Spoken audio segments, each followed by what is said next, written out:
বাংলাদেশে একজন আর্টিস্ট তুরস্ক থেকে আসতেছে, তার অনুষ্ঠানে আমরা যেতে পারবো কিনা।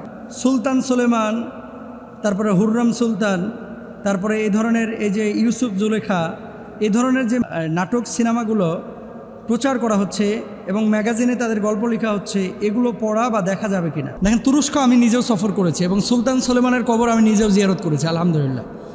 তারপরে আব্দুল হামিদ খান, অটোমান সালতানাতের এই যে 750 বছরের বেশি সময় তারা যে গোটা ইউরোপ শাসন করেছে, অঞ্চলগুলোর অনেক অংশ আমি সফর করেছি, আলহামদুলিল্লাহ। তুরস্ক গিয়ে সফরগুলো করেছি। আমাদের বাংলাদেশে যে সিরিয়ালগুলো এবং তুর্কিরা যে সিরিয়ালগুলো নির্মাণ করেছে, এই সিরিয়ালগুলো মনে করেন ফ্রেমটা অটোমানদের রেখেছে, ফ্রেমটা, আর ভেতরের গল্প অনেক কাটছাট করা হয়েছে। কেন আমি বলি, সুলতান সুলেমান, তারপর আব্দুল হামিদ খান, তারপরে অন্য এই সুলতানদের মানে বংশধরের যে সমস্ত মানুষগুলো ছিল, সবাই যে সারাক্ষণ মেয়ে নিয়ে আর প্রেম নিয়ে ব্যস্ত থাকতো, বিষয়টা এরকম না। কিন্তু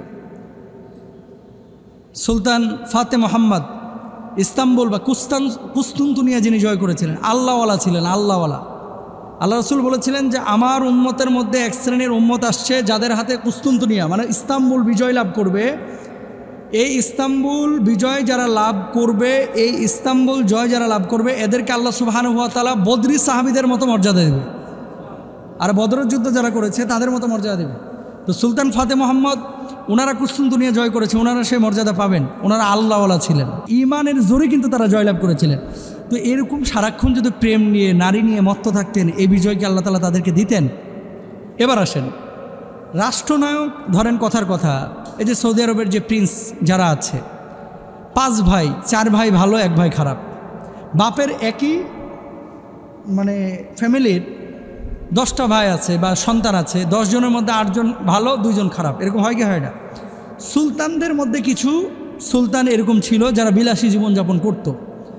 ইভেন এদের কাপগুলো স্বর্ণের বানানো, চামচগুলো স্বর্ণের বানানো। যেখানে যে কোমটে মূত্রত্যাগ করতো, সেই মূত্রত্যাগের কোমটের ওপরে স্বর্ণের ফ্রেম লাগানো। এখনও আছে এই সমস্ত বিল্ডিংগুলো, এরা রক্ষণাবেক্ষণ করে রেখেছে, তুরস্ক গেলে দেখতে পাবেন। তো বিলাসী জীবনযাপন করেছে, এটা তাদের একান্ত নিজস্ব ব্যাপার। কিন্তু সমস্ত সুলতান বা এই অটোমান সালতানাতের পুরো সময়গুলো যে এভাবে কেটেছে, বিষয়টা কিন্তু এরকম না। আমর ইবনুল আস, আবু আইয়ুব আল আনসারী রাদিয়াল্লাহু তাআলা আনহু, নবীজি সাহাবী, তার বয়স ছিল 82 বছর, বুড়া হয়ে গেছে। ও যে নবীজি বলেছিল ইস্তাম্বুল যে জয়লাভ করবে তাকে বদরি সাহাবীদের মতো মর্যাদা দেওয়া হবে, এই 82 বছরের বুড়া সাহাবী ঘোড়া নিয়ে তুরস্ক চলে গেছে। সুবহানাল্লাহ বলবেন না? আরে একা না তো, ওনার সাথে আরও অনেক সাহাবী ছিলেন। সৌদি আরব থেকে তুরস্কের দূরত্ব মিনিমাম 3000 কিলোমিটার। কয় হাজার কিলোমিটার? 3000 কিলোমিটার ঘোড়াতে চড়ে গেছে ইস্তাম্বুল জয় করবে। উনি সাহাবী আবু আইয়ুব আনসারী রাদিয়াল্লাহু তাআলা আনহু সরাসরি নবীজিকে দেখেছেন। এই বুড়া সাহাবীদেরকে নিয়ে ইস্তাম্বুল জয় করতে পারে নাই। ওখানে খ্রিস্টানদের এত পাওয়ার ছিল। পরে ওনার কবরটা উনি ওসিয়ত করে গেছিলেন, যদি আমি এখানে শহীদ হয়ে যাই, আমার লাশটা আর ফিরে নিয়ে যাবে না ঘোড়াতে করে, আমাকে এখানেই দাফন করবা। এই জন্য আবু আইয়ুব আনসারী রাদিয়াল্লাহু তাআলা আনহুর এই কবর কিন্তু ইস্তাম্বুলের কিনারায়, তুরস্কে। অথচ নবীজির সাহাবী কত দূর, আবু আইয়ুব আনসারী রাদিয়াল্লাহু তাআলা আনহুর কবরটা আমি জিয়ারত করেছি।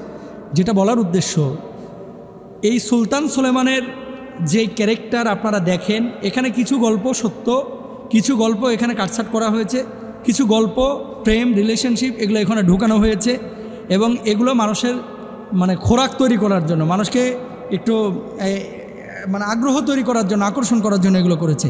এগুলো সব কিছু বিশ্বাস করা যাবে না। আর আরেকটা বিষয় বলি, ইউসুফ জুলেখা নামে ওই যে কী সিরিয়াল চলতেছিল, এগুলো দেখবেন না, হারাম। এগুলো কি কেন বলবেন যে হুজুর হারাম কেন? নবীদের চরিত্র এবং ক্যারেক্টার, ইউসুফ আলাইহিস সালামের চেহারা কেমন ছিল? মেয়েরা আপেল না কেটে হাত কেটে ফেলছে, এত সুন্দর ছিলেন ইউসুফ আলাইহিস সালাম। এখন ওখানে যে ইউসুফের চেহারা দেওয়া হয়েছে ইরানের এক আর্টিস্টকে, দাড়ি রাখছে ইদ্দুর, চেহারা সুন্দর, ঠিক আছে, কপালটা খোলা। আমাদের বাচ্চারা, আমাদের জেনারেশন যখন এর চেহারাটা দেখবে মনে করবে ইউসুফ নবী মনে হয় এরকমই ছিল। আসে কি আসে না? তো কোনো নবীর চরিত্র কেউ এভাবে দিতে পারে না এবং এটা জায়েজও নাই। কোনো সাহাবীর চরিত্র দেওয়া জায়েজ নাই।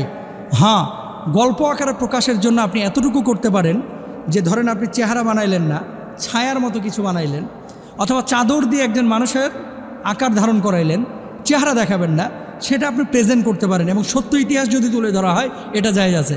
আর ইউসুফ জুলেখার প্রেম দেখাইতেছে ওখানে নাটকের মধ্যে, হারাম সম্পূর্ণরূপে, এগুলো দেখা যাবে না। ইরান থেকে আসলে আর সৌদি আরব থেকে আসলেই সব কিছু জায়েজ হয়ে যায় না, এটা মাথায় রাখতে হবে। এই মনে হয় 3-4 দিন না 5 দিন আগে দেখলাম কি পত্রপত্রিকায় এসেছে, সাঁতারের ড্রেস পরে এই ফ্যাশন করতেছে সৌদি আরবে, নাউজুবিল্লাহ বলেন। তো যা কিছু ওখান থেকে আসলেই সব কিছু জায়েজ হয়ে যাবে, বিষয়টা কিন্তু এরকম না। আপনাকে দেখতে হবে কোরআন হাদিসের মধ্যে কী আছে। আর তুরস্কের কোনো আর্টিস্ট যদি বাংলাদেশে আসে, যদি হালাল বা বৈধ কোনো অনুষ্ঠানেও নেই, যেখানে দেশের কল্যাণে কোনো কাজ করতেছে বা কথা বলতেছে, দিনের কল্যাণে কোনো কথা বলতেছে, সেই জায়গাগুলো আপনি যাইতে পারেন। কিন্তু নাচ গান করতেছে বা অশ্লীল কোনো কিছু হচ্ছে, বেপর্দাহীনতা বা পর্দাহীনতার কোনো কিছু দেখা যাচ্ছে, সেখানে আপনারা অংশগ্রহণ করতে পারবেন না। আল্লাহ তাআলা আমাদের সবাইকে বোঝার তৌফিক দান করুন।